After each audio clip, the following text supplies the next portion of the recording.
Alrighty, welcome to the show. As you can hear, the voice is nice and croaky this week, but we're recording on a Tuesday night because two reasons. It was the Easter long weekend, as we all know, and my little dear turned 5 yesterday. So, big happy birthday to Mini Snoogs. She's already put me in a place. Let's get on with the show, eh? 3, 2, 1, 0. We recommend wearing headphones. This is the Aussie Gamers Experience. News, reviews, and outlandish fun. Experience it all.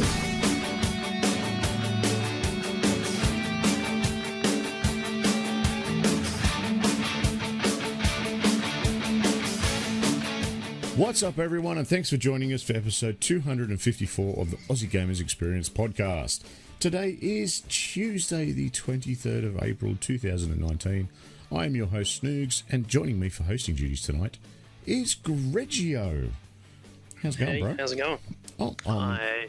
I'm cracking along. You've already told me you're on holidays, bastard. I am. I did the 10 for the price of 3. 10 for the price of 3. Yep. Silly me decided to be good and go to work. Although I only made it till like 3:45 today. 3:45 come along and I went, no, I'm done. To be fair, if I got to work, I would have been lucky to make it to lunch, but, you know, these things happen. It is. Oh, well. I hope everyone's had a happy Easter.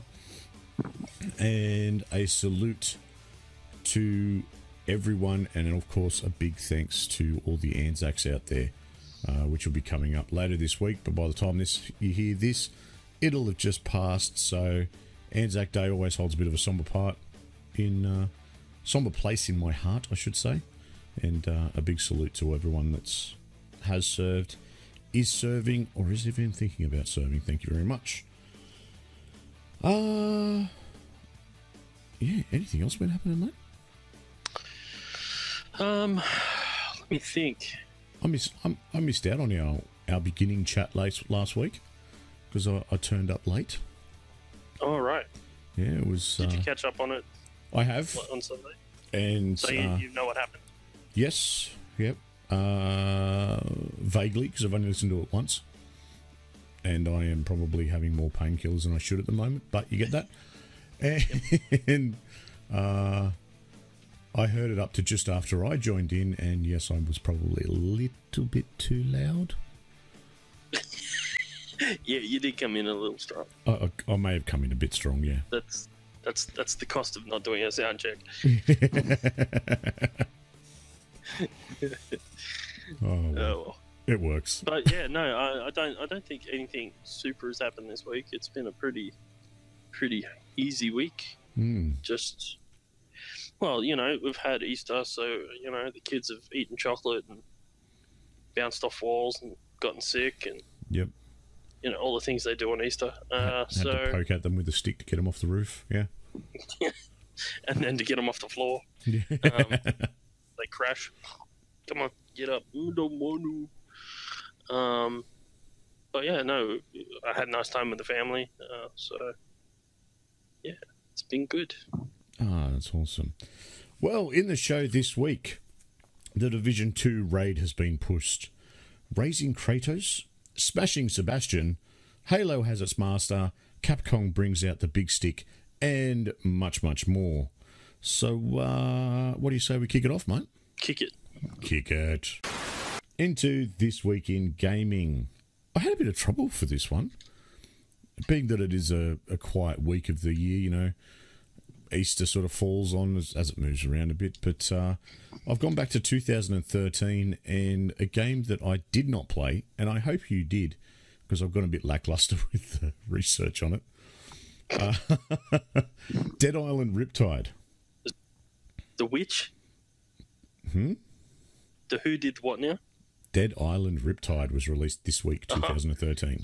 You come on, man. Oh, you come know on. better than that. See? I didn't even think of that. Lucas should be here. Jesus Christ. Lucas probably played the crap out of this game. Yeah. There is no way that I played this game. Yeah, Oh, okay. just gone. Yeah. That's G'day, Editing Lucas here, just jumping in to say, yes, I did play the hell out of Dead Island Riptide.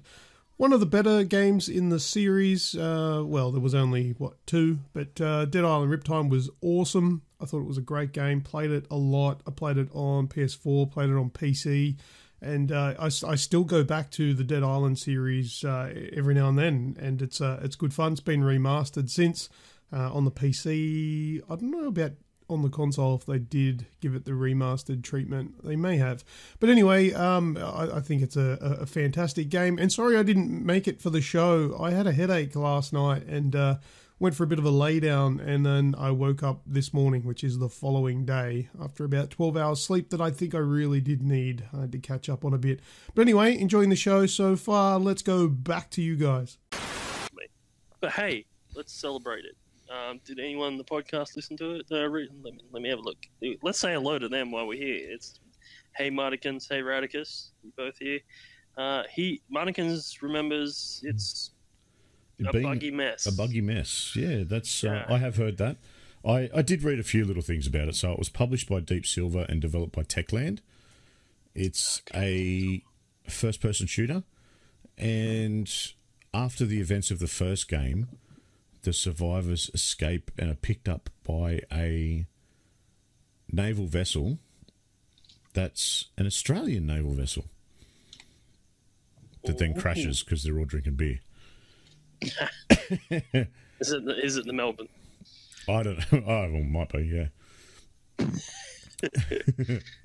So same dude driving the boat. Same dude, yeah.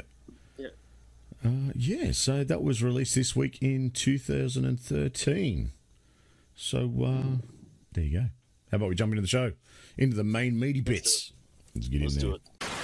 All right, let's kick it off with some game talk, game chat, whatever I feel like calling it this week. Mate, you've been playing your usual, I hear. Yes. So let's just jump into that, and Radicus can put a snoozing gif up in the chat again. Look, I'll keep it really simple. I played it this week. I did the playlist I need to do. I did find out something interesting about the playlist. Mm-hmm. So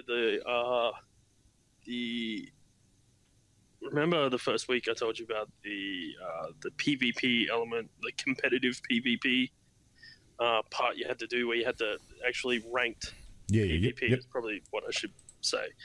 And you had to do 10 for that, right? And I said that it just felt shocking.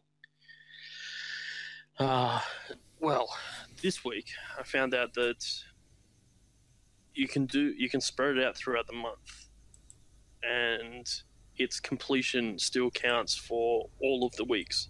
So I actually missed out on the 80% car in last week, but I finished off because I didn't finish off the ranked PvP qualification, but I finished that off this week, and it topped up last week, and I still ended up getting the prize. So that's a good thing. On a side note, instead of doing team ranked matches, this time I decided to go solo, so everyone in the track is racing for themselves, just so I wasn't reliant on a team, because that I find is probably more frustrating than people just ramming off the track because you're head-to-head. Yep. Anyway, I actually won my first round, so I won the championship on my first qualification match. So I was pretty stoked about that.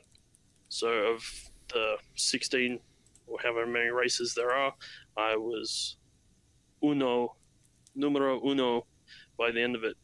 So I was pretty happy about that. I couldn't replicate it for the next 9, but but I was pretty happy about the first one, and then I was pretty mid-pack for the rest of it. So cool. I don't know whether they babied me because it was the first one, or whether I just happened to have the right car, because that seems to be somewhat some of the the challenge is finding the right car and setup for the races, but I might have just got lucky there, but who knows. Either way, I won. That's all that matters. So That is all that matters, isn't it? I did. Awesome. It is. The only other thing is I found a new tool, and I hesitate a little saying I actually don't know how long this tool has been in the livery creation section. Mm-hmm. But I came across it this weekend, and oh my goodness, it is. If it's been there for a while now, I'm going to be super pissed that I didn't realize this. It's too late to worry about that now.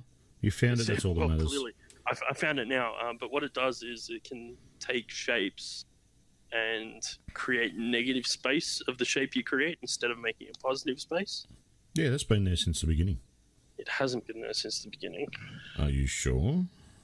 Oh, I'm sure about that. Okay, because I've used it before. I've been saying for a while. Well, when did you use it?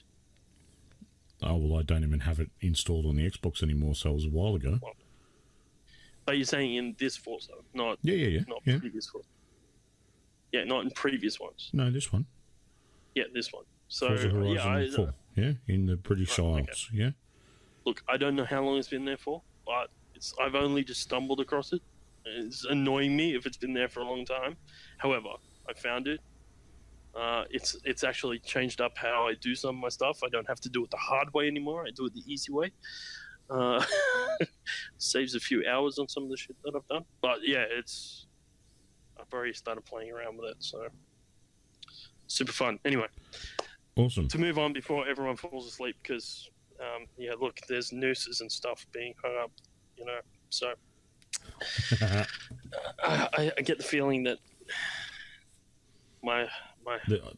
they've had enough of Forza. Yeah, they've had enough. So unless something major comes up next week, I'll just say I played it. Done. Well, to carry on the tradition, I've played the Division 2.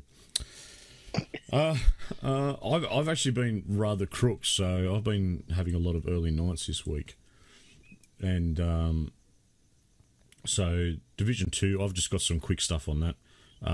There was supposed to be a raid that was going to be released on Thursday, the 25th. That's now been pushed back to May sometime. So I'll keep. It's fine for me because I still haven't hit total gear score yet. I'm about 489. The gear score level's 500. It's just to make Anthem look not as bad. Probably. Because, Anthem was out first. And it would be a shame if the Division's raid was out before, Anthem's. Oh, was Anthem having a raid, are they? Well, whatever they're calling it, but I didn't even know. Okay. It's still not out yet. It's not out until May.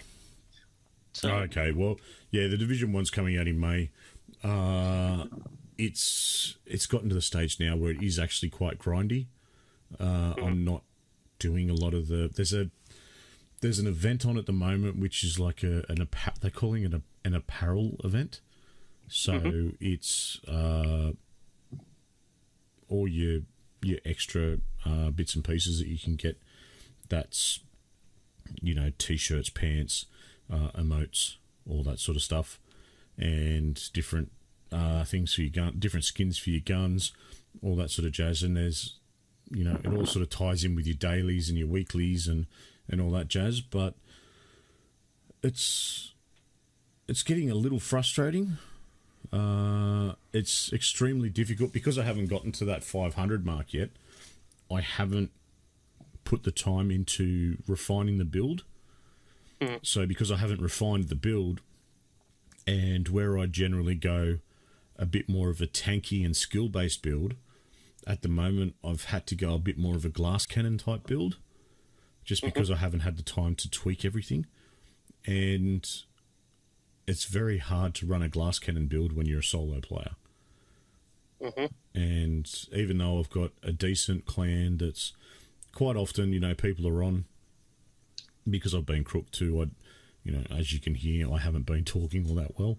So the last thing I want to do is jump in a chat party and cough my lung up.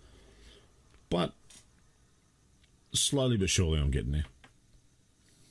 should have a bit of fun anyway. Just quickly, I will jump into one other game that I've played a little bit of. Now, if we wind the clock back a few weeks, we spoke about a game that was banned off Steam for being quite explicit and just downright wrong, really. But silly me, I looked it up on Steam. So my Steam suggestion list has been, let's call it unique of late. Tainted. And, you know, one come up the other day. It was in the free-to-play section, so I couldn't help myself. Yes, you could. Probably. But the way that it's marketed, the way whoever's made this game, it says that there's sexual content in it. Okay, I'll be upfront with that. But it's called Geometry May. And then, I swear, it's a nice free game. That is actually the title. That's the icon that's on my screen at the moment. I swear it's a nice free game. Honest, mum. Oh, God. So, I had a bit of a play of that. It's an 8-bit side-scrolling thing. It's an auto-runner. You pretty much just have to jump and slide and all this exciting stuff. It's a free game. I played about 20 minutes of it and went, yeah, that's enough for me, because it's like that 8-bit style sort of thing. But, yeah, it's definitely a tainted list now. There's some very unique stuff comes up on that list. I didn't realise that Steam was as full on. And, yes, welcome, Kaz. You just come in to hear me say taint.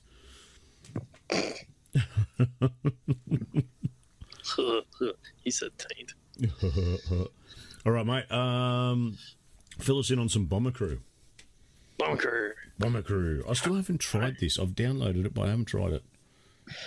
Look, I've actually really kind of, I won't say fallen in love with the game, but I'm really, really enjoying this game. It's a very simple. I explained it the other week. It's a survival. It's a survival game, but it's like a management game. Yeah. Where you've got to manage a bomber. You've got to manage a bomber crew while on missions, right? So you fly. It gives you a mission. You fly out of a little air base in England. You fly over the channel, usually to do, bomb Nazi strongholds or take out whatever's, And you got to manage your crew, and you got to manage the plane and all that jazz. Obviously, you can level your plane up and level your crew up as they get experience, but if, say, one of your crew members dies, gets shot, or dies due to exposure because it's too cold or whatever, then you lose them. Like, you lose them. They're gone. You have to recruit a new person. Now, the first couple of missions I played successfully with the same crew, was happy, healthy, really good, and then I got up to what is called a critical mission, and let's just call it like a boss fight at the end of a level, right? So give you a bunch of missions, and then there's a critical mission, and that moves you on to a new stack of missions kind of thing. Anyway, I started this critical mission feeling, confident but wary, because it was a risk level that I hadn't tried before. Okay, yep. Flew in, did my mission. There was I came across what is called a fighter race. It was just a really hard fighter plane that will pepper the crap out of your bomber. You get a bonus for killing him. Anyway, so I flew around and did my mission, and I was on my way back, and I was in bad shape, like real bad shape.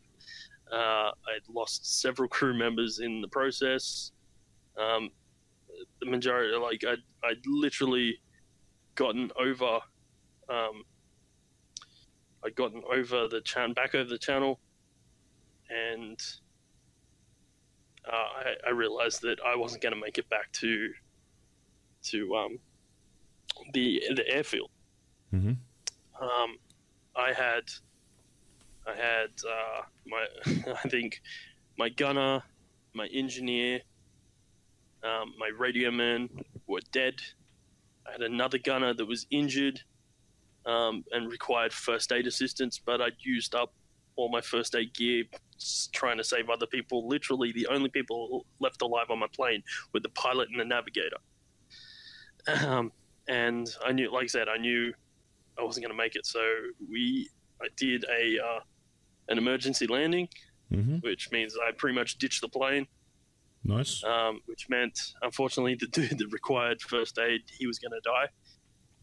And then it was pretty much the fact that I landed in the middle of London, of all places.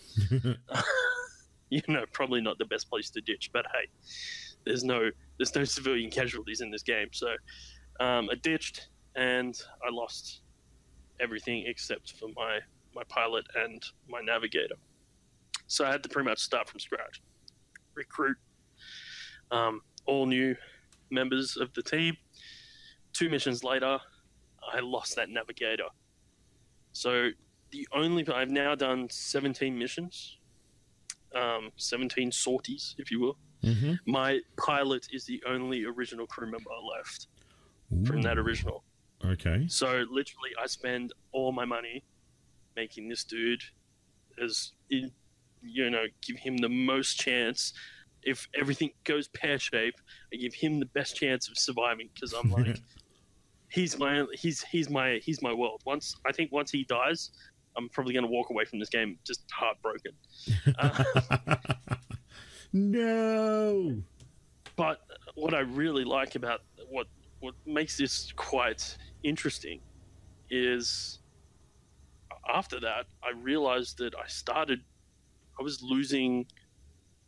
lose 1 or 2 people sort of a mission. Like I was getting better at managing them, but they would just get injured, and I didn't have the systems in place. I wasn't far enough in the game to have systems in place where I could save these people.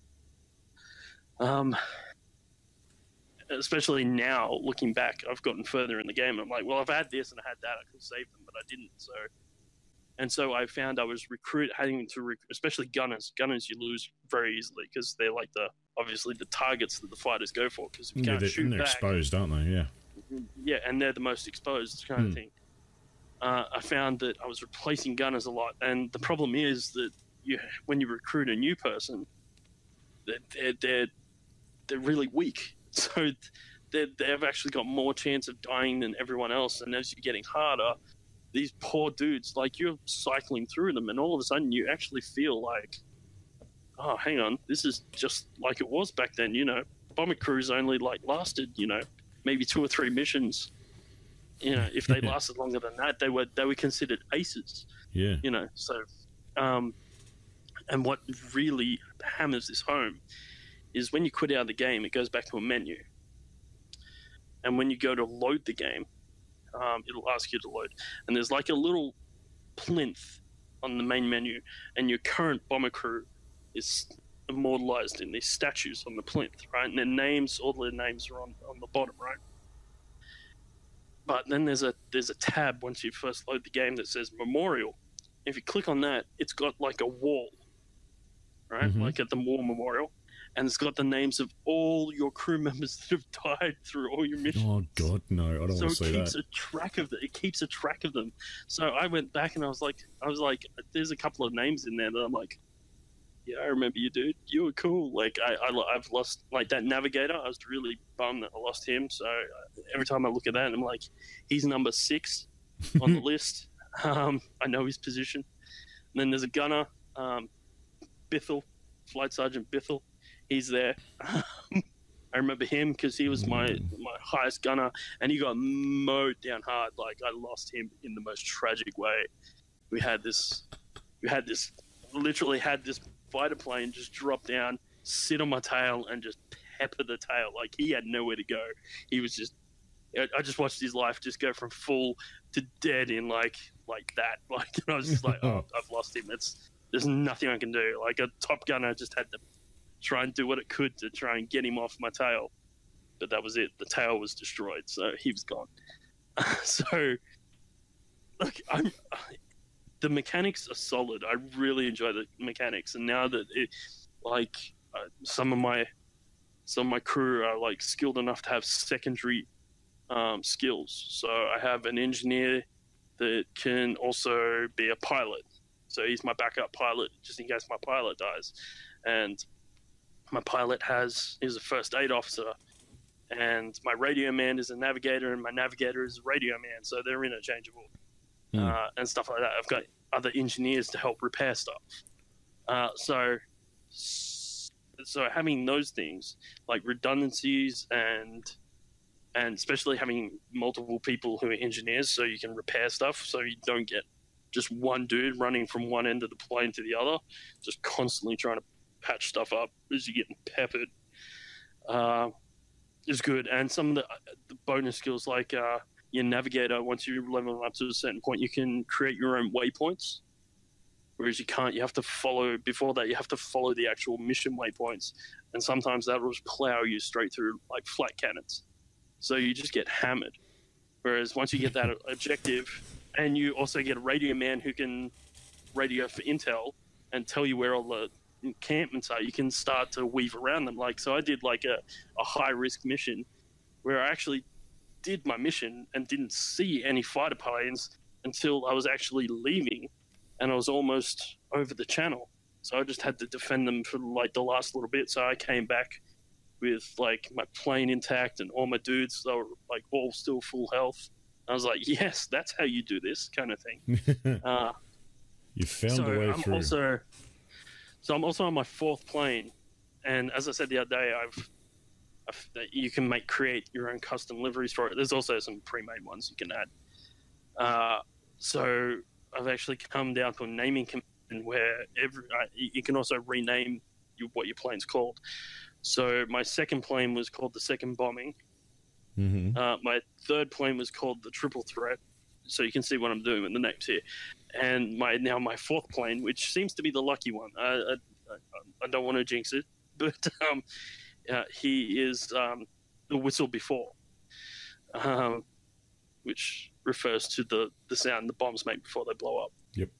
Just in case you didn't quite catch how subtle that was. I got it. That's all right. And so I create different. I've also been creating different pitches, and I must spend like for the Second Bombing and for the Triple Threat, I spent like ages creating these themed liveries around those names, only for the planes to like last two missions. And I'm like, it took me longer to paint the plane than it did for me to blow the plane up. So that's a little disheartening. So I've kind of decided that I'm going to stop putting so much effort into deliveries, at least until I've got a plane that survives. Maybe that's probably the jinx part. I've put the least amount of effort into this one. Seems to be surviving the best. Also has the best armor, so that probably helps too. That might have something to do with it. Yeah, but not bad. So that was on Game Pass, wasn't it? It was free on Game Pass, and it's like super small. It's like half a gig to download. Yeah, I had to I played it today on Rem's Xbox, and she didn't have it, so I hit install, and then I watched the trailer for it again because I just find the trailer amusing to watch. By the time I'd finished watching the trailer, it was about a quarter done. Okay. So it takes no time at all. So it's quick, easy to jump into. Takes a little bit to get your head around the mechanics, but once you do, it's a good solid game. Give it a try. It's worth a try. You'll either love it or hate it, and if you love it, you'll thank me. So awesome. Give it a crack. All right. Well, I've done a review this week. Oh, really? Yes, this past week. So it's up on our YouTube channel at the moment. It's ticking along quite nicely as well. So that's always a good start. It is for the NACON Revolution Ultimate Pro controller. So I did see this. I hadn't watched it yet. I saw it pop up and I went, "Oh, I must watch this," but I haven't yet. Oh, shocking! I know. Shocking. So a big shout out to the people at Bluemouth who have let us try one out for a little bit. So of course, the NACON controller is a fully licensed PlayStation 4 Pro controller, really. So it's kind of takes a bit of a leaf out of the Elite style book, and this one it's licensed for the PlayStation 4. It's also compatible with PC. It is wireless. The one thing I'm not a big fan of with it being wireless is it still takes up a USB because you still need a dongle to connect it. That's probably the downfall. Yeah. I know that there's a whole thing in regards to the licensing that Sony has, but I thought there'd be a way around it, being that it's licensed. But then again, even the Sony brand headset that you've got to use needs a dongle. So I don't know why you can't just connect directly to the PlayStation like the controllers do. There's probably some reason in the background. But yeah, that's probably the only real downside. The controller itself, it's fantastic. So it's got the offset sticks like an Xbox style controller does. It's got different connectors to go on the sticks. It doesn't have a tall one, which is something that I like for my aiming button. I like to have a longer, so I've got a bit more throw on it. But it does have these sort of like sleeves that you put on it on the sticks, so that it limits how many degrees that you can actually move it around. But of course, all of this is also customizable via the software that you load onto your PC. You plug it in your PC, and you can customize everything. You can customize how much sensitivity there is in the sticks, how much in the triggers. So they're not snap triggers like I've got in my other custom-made controller from Relentless Controllers, but it's sort of you can, depends on how much tension you put on it, so you can set the point at different points on the triggers, so you can actually have two triggers at different levels if you want. So there's a whole lot of customization to it. You've got the buttons on the back, you've got audio control functions on the back of the controller as well. It's a really in-depth controller.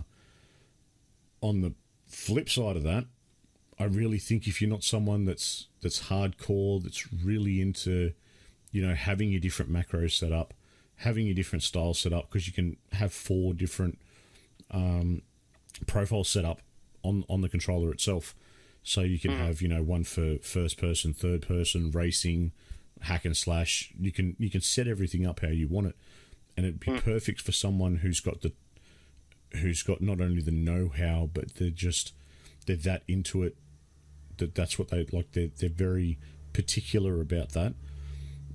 That's what it's designed for. Someone like me who can just pick up any controller and play with it, I do like the buttons on the back.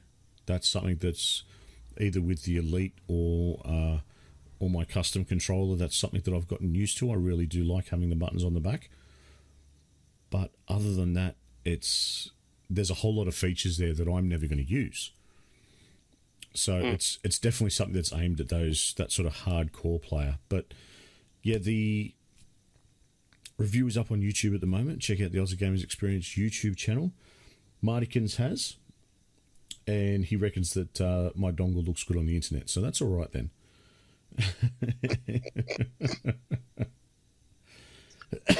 So make sure you check it out. Lucas has got the controller at the moment. He's having a bit of a play with it.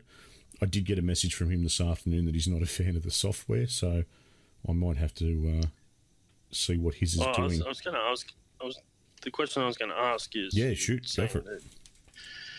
With the adjustability in the software, compared to you've got an Elite controller, yeah? Yes. All right. So have you played with the software for that? Nope. I assume you have. No, never have. I didn't even know there was. Oh, okay. Well then, your Elite controller is just a normal controller at this point with with buttons on the back. This is exactly what I mean. Like, I can pick up and use any controller. There are certain things like my custom controller that I've got for the PlayStation has got quick fire triggers, and that assists with pick. Sorry. Yes, Kaz, pick you. I can pick you up anytime, bro. Yeah, it's got the custom quickfire triggers on it, which is like a mouse click, and that assists me when playing shooter games because, let's face it, I'm a bit older now, and my reactions just aren't where they used to be. So that's where I found going from a standing controller to that one, it's a lot different for shooters. But you've never actually played. You've never actually played with the software on the Elite controller. I seriously didn't know there was one, bro. Literally turn your triggers into like a one, like barely touch them, snap fire. Well, I've already got that with the switches on the back. Yeah, no, you can adjust. So one day I'm going to come around and I'm going to show you actually how much throw you have. The software will show you how much throw when you press it when the switches are on. You can shorten that up even further with the programming. Okay, well, yes, you'll have to do that because I was unaware. I'm more than happy because I've got my Elite. I've got it set up with the right joysticks higher, so that I've got that, and then so you've physically changed how your controller works, so it works better for you. Yeah, but you haven't gone into the programming. No. So how have you been playing with the buttons on the back if you haven't programmed the buttons? Because the buttons were programmed to be the face buttons. All right. You realise you can put whatever, but you can remap your entire controller in there. Okay. I did think there was a way to do it, but I just haven't bothered with it. Yeah, no, you can turn X, Y, A, B into your triggers and bumpers, and turn your triggers and bumpers into X, Y, A, B, and all sorts of stuff. Every button can be any other button. Oh, cool. Not that you do that generally. And then there's also stick dead zones sensitivity and dead zones. And don't get me started on that because I don't know. I've watched YouTube videos out the wazoo trying to get my head around that. Mm-hmm. I can't get my head around the settings for those. Yep. It's ridiculously complicated. But the triggers, yeah, definitely. All right, I'll have to look at that. But yeah, same sort of deal with the software for the NACON. You can pick your dead zones. You can shorten up the triggers. You can pick how much throw you've got when you move it. And Radicus, I am a gaming expert in my own little world of gaming. Outside of that little bubble, no idea. And I never claimed to be an expert. Yeah. I'm just a dude that talks about it. You listen to me. That's all I've ever claimed to be. I know little bits about a lot. That's about it. But it's fully programmable. And if someone wants to, and I've had a bit of a play with it, and it all works. It all does what it's supposed to. But my setups are very basic. So it is more aimed at someone who would want to set it up and spend the time to actually set it and play with it how they want to. Yeah, fair enough. But be sure to check that out on the YouTube channel. Yeah, we'll do. Maybe I'll get that question answered by looking at your video. You might too, yes. Yeah. I even put some Division gameplay in there because that's what I was playing while using it. Ah, nice. It's pretty cool, actually. It was good. Cool. Mate, last bit of gaming talk for you. A Way Out. I played that this week. Played that with Rem. I did. Me and Rem, we couch co-opted it. Nice. Yeah, so... look, I can honestly say I really enjoyed the experience of this game. Mm-hmm. We played the game all the way through, from start to finish. We had a bit of a break in the middle to deal with kids, and then we went back to it once they went to bed. And we played it out to the end, and then we went back and replayed all the major decisions, just to see how it was different. Because I kind of, in the beginning, the first couple of decisions, what happens is when you get to them, it gives you this little bar, this little circle thing, and each player sort of opts for a decision, because it usually give you option A or option B, and you move your trigger either left or right depending on whether you want A or B, and you can see what the other person's sort of deliberating over and what they're going to choose. And unless you come to a consensus between the two of you, you can't move forward in the game. And so the first couple of decisions were kind of like, should we do? We discussed it, you know, because you're sitting next to someone, you can discuss it with them. Yep. But then I was like, all of a sudden I realized, because of the way the story's written, I'm like, you know what? Let's not get too hung up about it, because I think this is an illusion of choice thing, and it is. You know, the story is definitely going in one direction. Yes, the ending will sort of splinter towards the end, but I wouldn't say you're getting these true different story arcs. That's not happening. The story is definitely getting funneled. The decisions will change that piece of gameplay for that section, but it's going to funnel you back to the main storyline. So it's the illusion of choice. So don't feel like your decisions really matter in the grand scheme of things until the very end. And I won't spoil it about why that is, but if you want to play it, you play it. So there is that illusion of choice issue.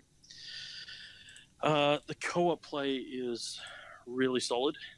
There were some really good mechanics to working together.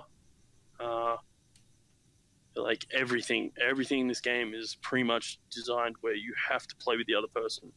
Very rarely do you just get to do your own thing.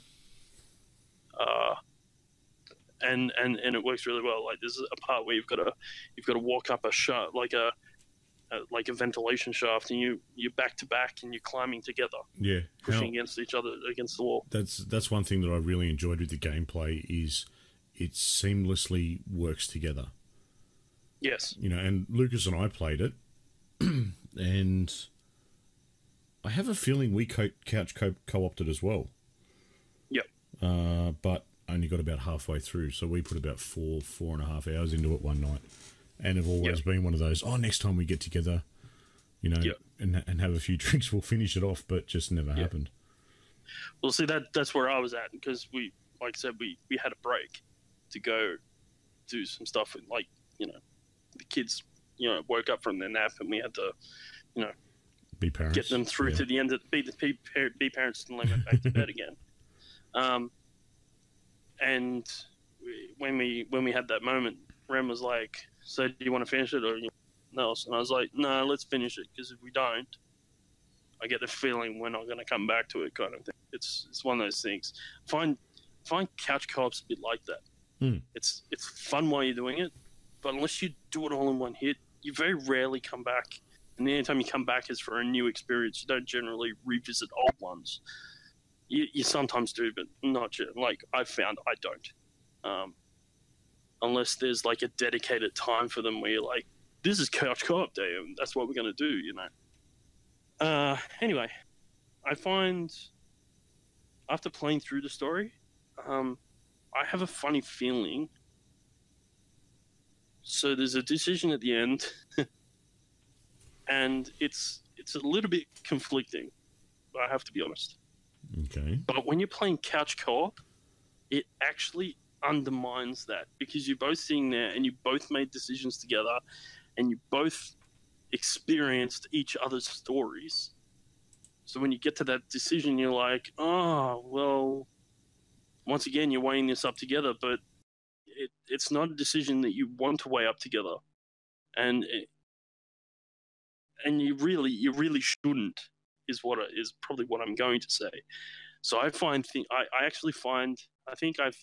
that if you're playing this online with someone in another house, while you wouldn't have that same feeling of this is really good fun sitting next to someone playing it, that story, that final decision at the end would have a lot more impact, because you're invested in your side of the story, and it would play out.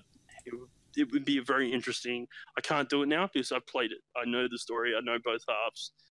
I can't do it. Like for you and Lucas, it would be really interesting for you guys to play it, the rest of it now, away from each other, and see how and come to the end and see how you guys play out the end. So maybe that's a good thing. Maybe it's something you guys can explore. Now, I really probably should have prefaced this about what the game is, because for some people they probably have no idea. So Way Out, it was it last E3 that was trailered? I think it was last E3. Was it last one or the one before? I don't know. It's been a Either while. way, It's been out for a while now. Yeah. Anyway, it's been out for a while. It's a co-op where you're playing in the same game and you need to play together to escape. Break out of a prison, and the reason you're breaking out of prison is to exact revenge against this bad guy called Harvey, and you both have your reasons for wanting Harvey gone. So many bad people called Harvey. I know, but and literally he's just Harvey. That's who he is. Harvey, the bad guy. In some ways, it's not great. But look, there's some interesting action sequences, like fight sequences, that were really, really well shot, and therefore played out really well. Like the first time you meet each other is in a prison fight, and it chops between the players, and so you play for a bit fighting against the bad guys, and then through cinematic, like seamlessly between gameplay and cinematic, it really is very, very smooth. I cannot fault them on this. It is amazing. You chop, you fight for a bit, and then the other person fights for a bit, and then the other person fights for a bit, and then the other person fights for a bit, and you get this very seamless tag teaming thing going on. And there's another sequence later on where you're actually separated and you're trying to escape the police, but you're intertwined. You cross paths a couple of times as you're trying to escape, and it chops and changes to the players, kind of thing. So, I think so that was great. It looks beautiful. It's a very beautiful looking game. It's set in the 70s, so it's got that Lots of feel jeans. Well, it's got that, but it's got enough sort of technology where it feels close to today, but old enough where you're like, it's not today, kind of thing. It's not old timey enough for it to be old timey, but it's not new enough to be new. It's got that. I think it's got that right flavor, especially for the whole Prison Break kind of thing. That was an era where Prison Breaks was still a thing. You don't hear about them much anymore. They don't really happen much anymore. Mainly because most bad guys want to stay in prison because they're actually better off. They're better off, yeah. Anyway, we finished it. We finished we went back, did all the other things, and then we platinumed it, and it took us about 8 hours to do so. Did you pick it up on a sale? I think, yeah. It looks like we got it as a second-hand, a pre-owned. Oh, cool. Pre-owned baby. Cool. So yeah, I think Rem picked it up cheap. Awesome. And just said, Let's give have it a crack. So, but yeah, awesome. I can't fault it. Like, it was an experience. There's probably little niggly things like some of the writing was a bit meh, but and there's probably a little. There was one beautiful glitch in it that me and Deb howled in laughter, because some of the story, because beautiful. The beautiful thing I like about couch co-op is that when you kind of create your own stories between the two of you about how this is all playing out, and we made some pretty inappropriate jokes about the characters in there, especially there's this scene where you go to one of the protagonists' house after you've escaped to go see his family, and this moment where you get the other guy is invited to play basketball with the character and his son. So there's this weird three-man basketball thing going on, and there was this moment where you've got to pick up the kid to help them dunk the ball, and I was playing as the, let's say, quote-unquote stranger of the group, And I went to run over to pick up the kid to help him slam dunk. And I got halfway and went, stop. And I stopped and went, nope, that's your job.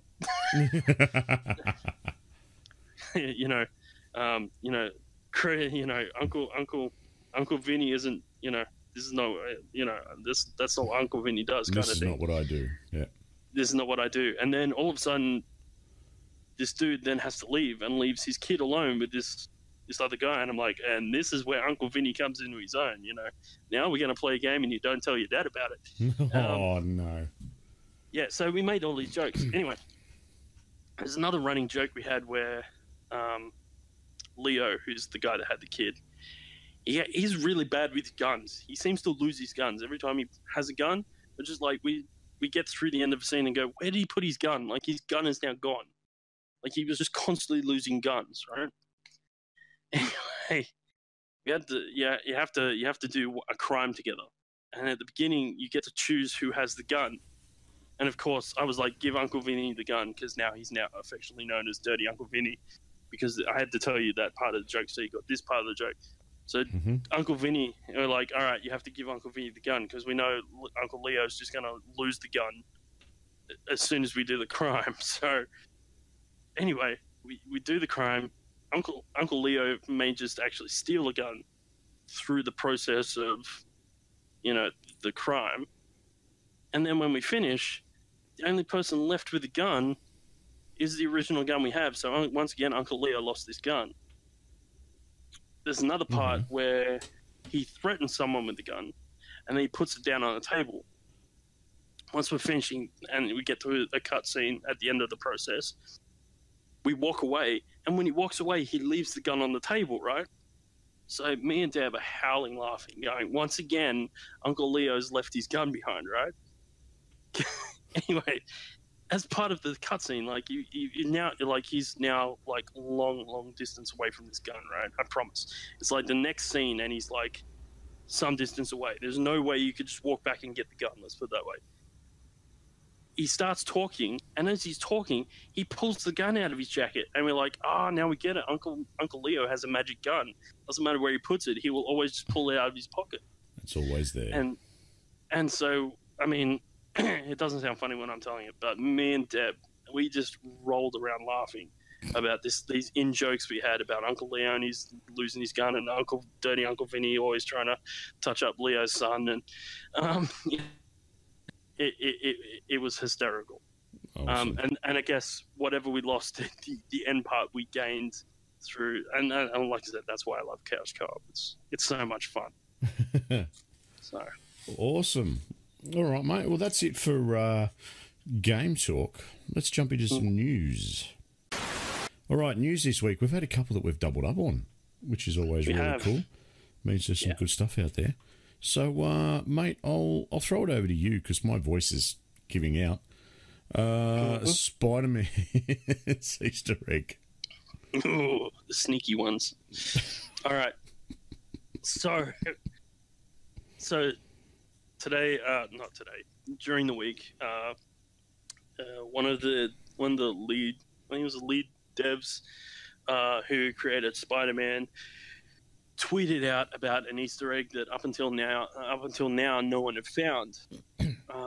So the Easter egg is that if you play the game on a Saturday, in real life Saturday, not in the game, what you'll find is that there's a certain part of the population of the city who, let's say, don't appear in the game. Yeah, it's the Orthodox Jewish NPCs won't actually spawn in. And the reason for this is because Saturday is Sabbath, and they don't work on Saturday because of the Sabbath. So they've put in this thing where obviously they observe the Sabbath and don't show up in the game. I actually think that is really clever. I think it is. Yeah, like it's just something little, and I don't know if the person who created it was Jewish or is Jewish, I should say, but I actually think it's very subtle. It's something that you wouldn't really notice, but it's brilliantly done. Yeah, well, so subtle. The game has been out for how long now, and Yeah. still no one have found out about it. So obviously he was frustrated and gone, "Find my Easter egg, damn it!" Some people are really good at keeping secrets. Others, it's a heavy cross to bear. Yes. Obviously, this one was too much. But yeah, that's the Easter egg. So if you've got Spider-Man, next Saturday, play it and see if you can find any Orthodox Jews. Yes. Alrighty. I'll have to admit that I'm going to. Of course. Now you know it's there. You've got to check it out. I mean, you know it's there, but you got to check it out. Oh, I've got to see it, yeah, because it's something I never noticed. Not that I really took much notice of the NPCs, but it's there, so I'll have a look. All right, mate. Well, something from myself. Spectator throws dead crab at Super Smash Brothers tournament winner. Did you hear about this? Why, oh, why? So a raw dead crab. So it wasn't even cooked. So it wasn't even like you were saying, here, dinner's on me. A raw dead crab has been thrown at one Hungry Box, because he's a Hungry Box. I'm going to destroy this last name. Debitma. I apologise, it's probably very wrong. So he's just recently won the Super Smash Brothers tournament. He was going in to shake heads with his opponent, who was Joseph Mango Marquez. And yeah, someone lobbed a crab at him. Of course. I don't get it. I don't know why someone would want to kill Sebastian. Sebastian's murderer was apprehended and removed from the premises. But yeah, I couldn't. There's not a whole lot of information about it. It's just that Juan, the guy who won, he ended up coming back. Apparently, he's a lot of people dislike him because in Smash Bros, it's about being on the offensive and getting in people's faces, and that's how they believe that it should play. But his character is Jigglypuff, who is a defensive character, and part of the reason that he won was he was playing a more tactical game and waiting for people to come to him instead of going all out Smash Bros style. And so a lot of people are not a fan of his, apparently. But yeah, I found this quite funny that someone would throw a dead crab. It's, yeah.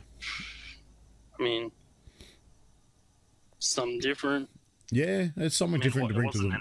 I mean, he was probably like going, "Yeah, I've got this sorted. I'm gonna get this. I'm gonna pep this dude with an egg, and it's gonna be so cool." Yeah. And about a couple of weeks ago, he was like, damn it, I can't use eggs now. What else have I got lying around? Oh, crap. That'll do.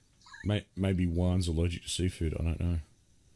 Maybe. Thought he'd give him a bit of anaphylaxis. It's like, take that, Jigglypuff. That, Mr. Jigglypuff. All right, so, mate, over to you. The Switch, it can now zoom. It can now zoom. It's going very fast. It's got an overdrive feature. You can Mazda it up now. It can zoom. And zoom. It's available in China. I didn't know that it wasn't. Soon to be. Soon to be, yeah. All right. So there was actually a law that was changed back in 2015, 2016, which actually stopped sale of all consoles in China. And it's only just now that the Switch is actually moving to obviously sell units in China. And the reason that they've taken this long is they've been trying to find the right business partner to do this with, and they have found it in none other than, who would you guess? Tencent. Because they don't have enough of the video game market in their belt, but that's what it is. So Nintendo and Tencent have gotten together, so they're going to now start selling units very shortly. I can't remember exactly when, but it's not that it'll matter when for us, but obviously having a Chinese market will obviously boost sales something ridiculous. But on top of that, it'll also have a way of changing the environment of games available on the Switch. I think it's got to have an impact. But yes, as you said, also it's also got an updated feature to you can now zoom the screen. You can zoom it and lock it at any zoom. Now, obviously, you won't do this when you're playing a game where you need to see the whole screen. But if you want to see details or have trouble reading, dialogue on the screen, you can obviously zoom into it, lock it, and read it, and look at whatever it is you want to see it close up, and do whatever. It comes as part of the system update 8.0.0, 8.0.0, which was available yesterday, actually. So by the time you guys are listening to this, if you've had a Switch and you've updated it, you'll already have this feature you can play with. So, yeah, that is the Switch in a nutshell for this week. Awesome. Well, you can keep going, mate. Fallout 76 new dungeon. Let's do it. Let's get this out of the way. Let's get it out of the way. So what I'm going to do is I'm going to try and make this article as much as like the dungeon was to Fallout 76 players. Okay? So, first dungeon. Super exciting. Everyone's looking forward to it. It's called the Burrows. It was designed for like 2 level 50 plus characters, sort of difficulty level to play through. And it promised to be really good end-game content. However, there it is. Was that a level 50 plus person could solo it in about half an hour, and even shorter if you had a team of 2 to 4 players at level 40 or so. They could literally annihilate this thing.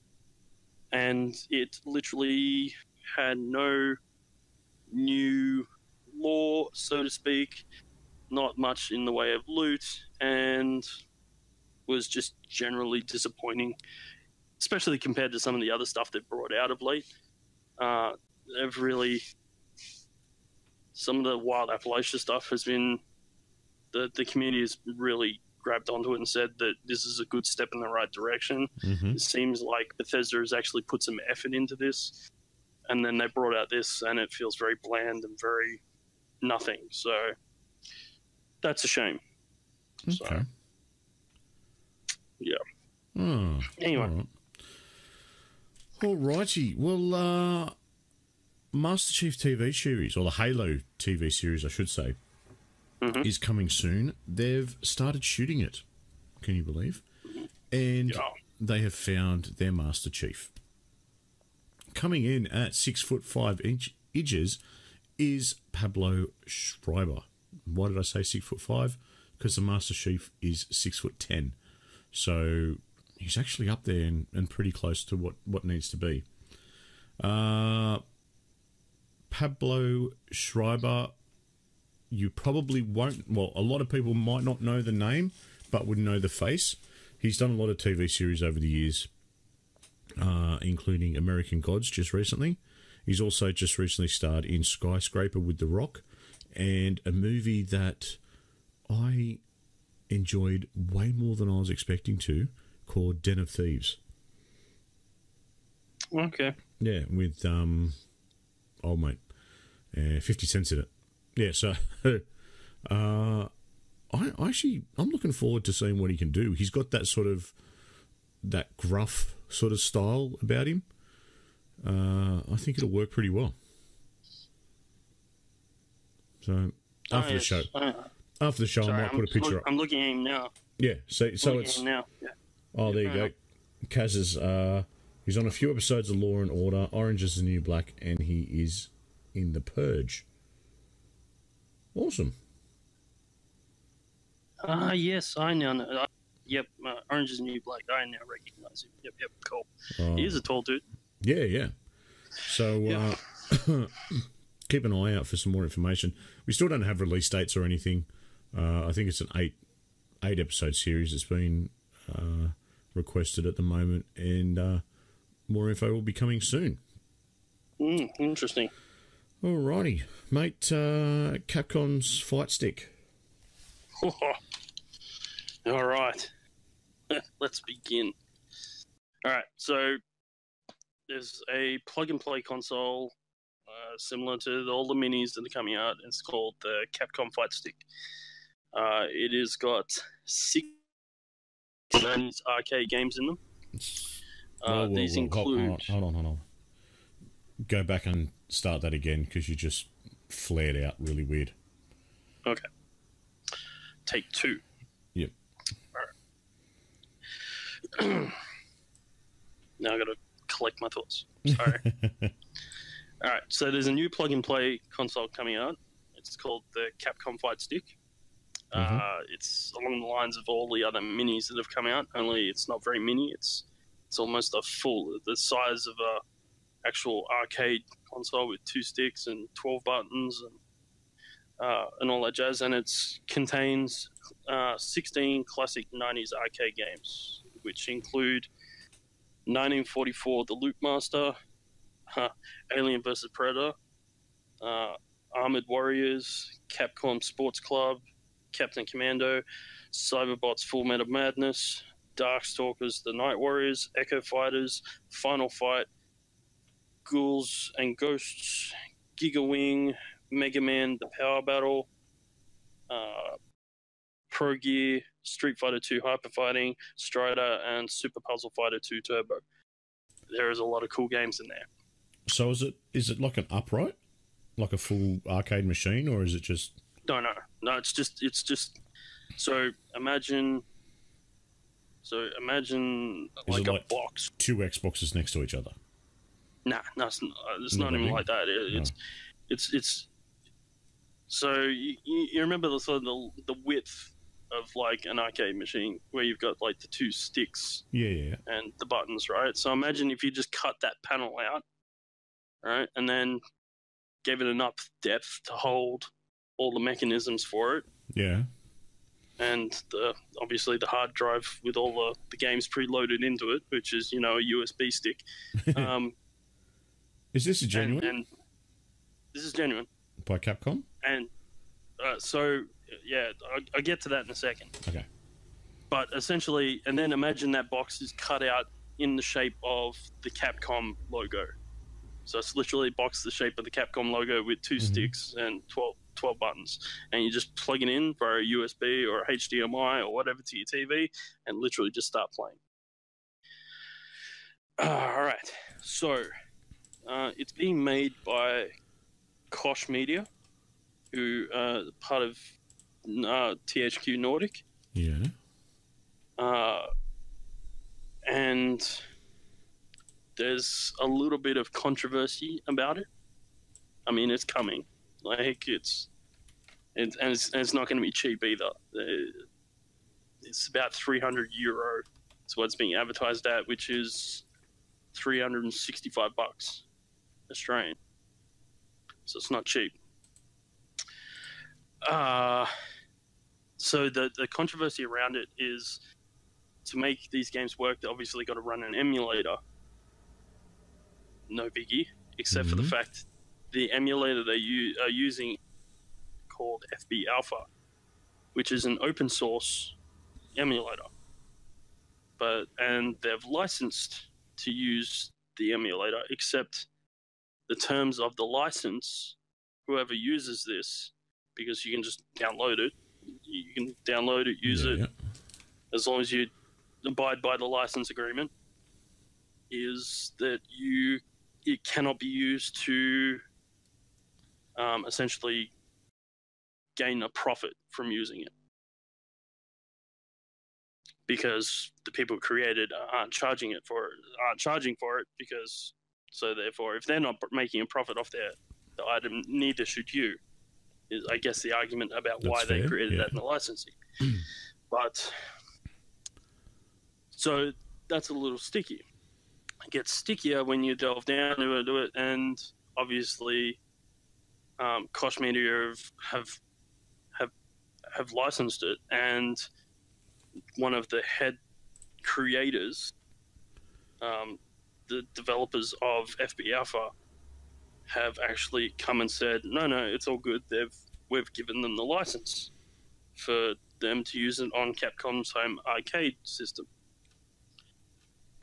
The other problem is that the other half of the developers have turned around and said, no, we're not okay with that. God. So there's a little bit of infighting. The people who created the emulator. Mm-hmm.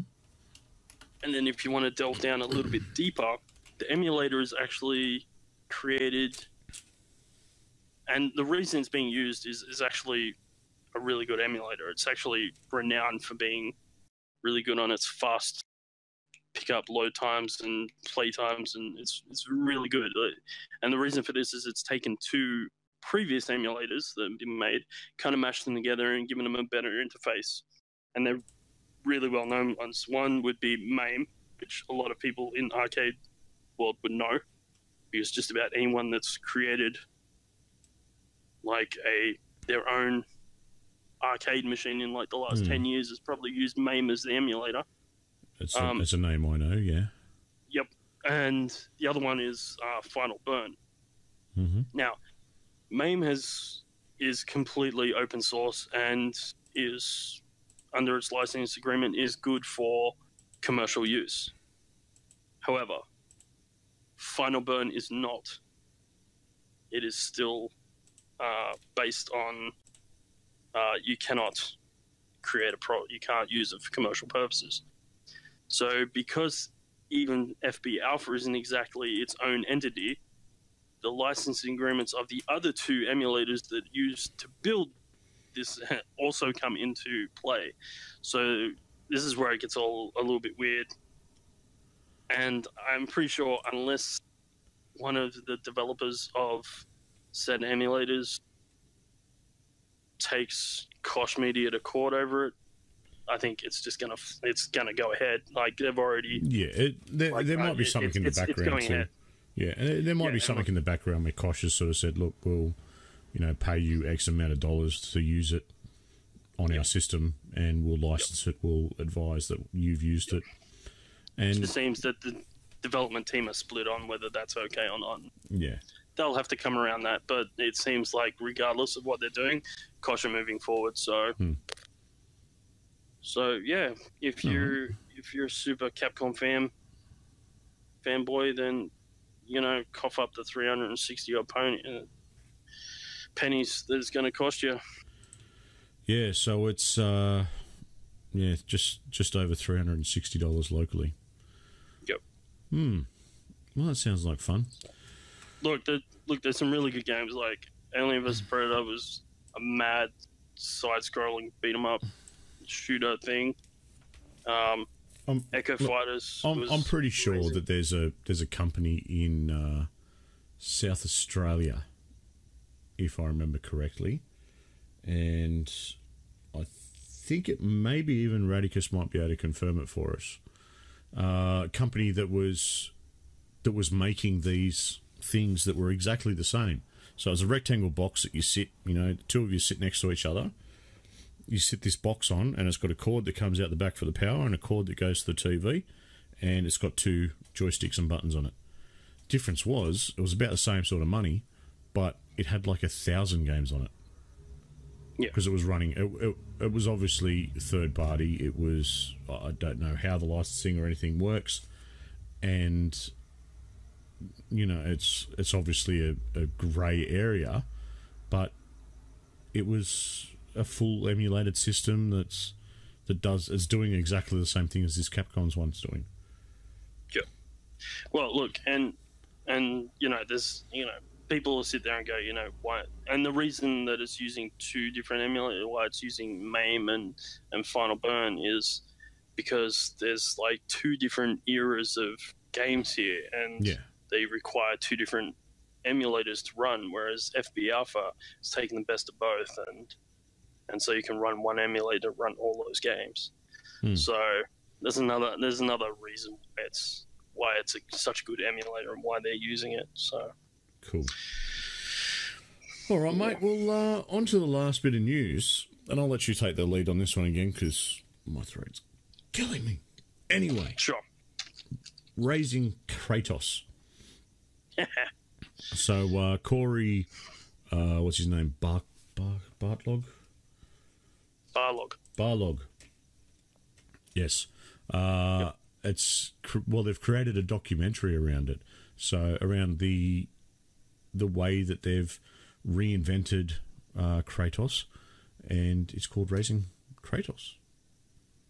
Yeah. So, from what I can tell, it's very similar to the documentary I spoke about the other day about For Honor. Only this one's about, like as you said, recreating and redoing, creating a whole new thing for God of War, and it's based around the 3-year creation process and near on 400 hours of screen capture and whatnot they had to play with, and it looks really good. It's being released on PlayStation YouTube. There's no release date as of yet. It's just it's coming soon. But look, it might be it's probably going to be a decent watch because I'm intrigued. I think, look, I don't think it's going to be as gritty as the For Honor one, because the For Honor one was made by an outside source looking in, whereas I have a funny feeling this is going to be a little bit more internal documentary. This is Sony. This is something apparently that Corey and Santa Monica as a team have come together and wanted to release, because originally there was, there's hours upon hours upon hours of footage and story that had to be cut from God of War, just to make things like, it's like anything, like a movie when it comes out, they've got to cut certain scenes just to make it flow, and instead of having those dull moments where you can get a little sidetracked or whatnot, especially in a game, you don't want to have too many of those. You want to keep on the front foot and pushing forward. So they've got all this stuff that they've pulled apart. They've got at the end of the trailer, they've got a piece of previously unreleased footage that was apparently supposed to go onto the God of War 3 remake DVD or DVD when it was released to play on the PlayStation, and they never made it. It was like a teaser. They never got it through in time. But I'm looking forward to see how they come about the change, because it was a massive change in the style of God of War, the lore of God of War. He's gone from being Greek to Norse, and I'm being a massive God of War fan. I'm really looking forward to it. So there was no release date, was there yet? No, not yet. Just coming soon. So so keep an eye out for it. We'll the trailer's on YouTube. Just look up Raising Kratos. It'll be there. Yep. It'll be on PlayStation's YouTube channel, which is where the documentary will be. Like I said before, that's where it's going to be released. So cool. And shown. So just keep an eye out. We will let you know when we're there. So. All right, cool, awesome. Well, one more bit of news that I just I'd forgotten to put in my notes, but I've still got it open here in front of me. The Fortnite World Cup has kicked off. So it's been a while since I've talked about Fortnite. It's been a while since I've played Fortnite. It's run its course with me. But excuse me. So it's run its course with me, and the World Cup is now live. Now, the World Cup's a pretty big thing, so there's millions of dollars up for grabs. Cash prizes, all this sorts of stuff going out, a bit of infamy to go with your name and as you play. We've had 1,200 accounts in the first week have been banned for cheating. And, like, playing it on PC, my biggest annoyance on PC was that there's always this anti-cheat running, which screws up the game, screws up other games, you know, because it just won't let it run properly or whatever. Out of those 1,200 accounts that have been banned, over 200 players have actually had to forfeit prize money back. Yeah, right. Because they've done stupid things. They've gone around, you know, they've gone around location blocks. They've gone around. They've got, you know, actual cheating. Whether they're doing different detections or whatever. It's quite weird thinking that they could get away with it in such a big online tournament. Well, but yeah, I suppose you don't know if you don't try. Yeah, I don't know. I think it's naive on their behalf to think that, you know, that the people running it wouldn't be watching the stats and going, you know, they can see how your game is playing out. They know. Yeah. You know, even then, like you're playing a game where there's people spectating you, like Exactly. they're watching your screen. Yeah. Like it's not like you get away with that stuff. Yeah. One of the big things too was a lot of people in solo games were teaming up. That's a very big no-no. So it doesn't matter whether, you know, if you and I get put into the same server and we're both playing solo, if we run around together, that's seen as you teaming up against other players that are playing solo, and that's, you know, instant disqualification and instant banning. And that's just me, oh, hey, Greg, how you doing? You know, let's run around for a minute. It's just because that's what we wanted to do. But it's a big no on solo playing, and these people were doing it in the World Cup, so they've had to give their money back. Haha, so bad. Too bad, so sad. See you later. Yeah. All right. Anything else from you, mate? No, not really. Alrighty, well, let's go on to some last words. Alright, well, last words this week, I'm going to give a shout out to Azrael, who's snuck in and is listening along. I don't think I've seen her post anything, so she's probably just listening in, giving us the old stalk. Kazakal, Martikins, and Radicus, thank you very much for joining us, everyone. It's always a pleasure with your hue here. I'll throw in a few plugs as well. Don't forget Lucas's other show called, you guessed it, That Other Show. Make sure you check that out on YouTube and iTunes. His one he did with the video the other week, which was with him going around and talking to other streamers, I thought was really cool. Looked like a whole lot of fun. So, yes, make sure you all check it out. Is that the one where he was trying to get him to reference the show? That Other Show, yeah. Yeah, that was actually... I really enjoyed that. That was quite funny. It was quite good watching. Yeah, the reverse trolling. Yes. He classified it as. Yeah, apparently a couple of people, most people loved it, but I think one or two actually had a bit of a stick about it. Oh, really? Yeah, I'm not sure. I didn't give them much of my time anyway, so... Yeah.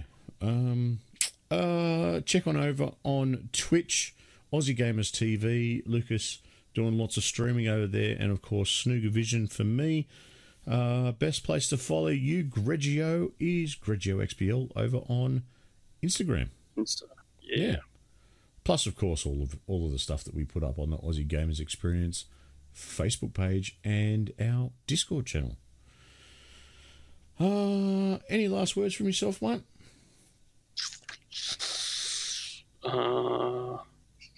Long live Flight Lieutenant Raymond Whitworth.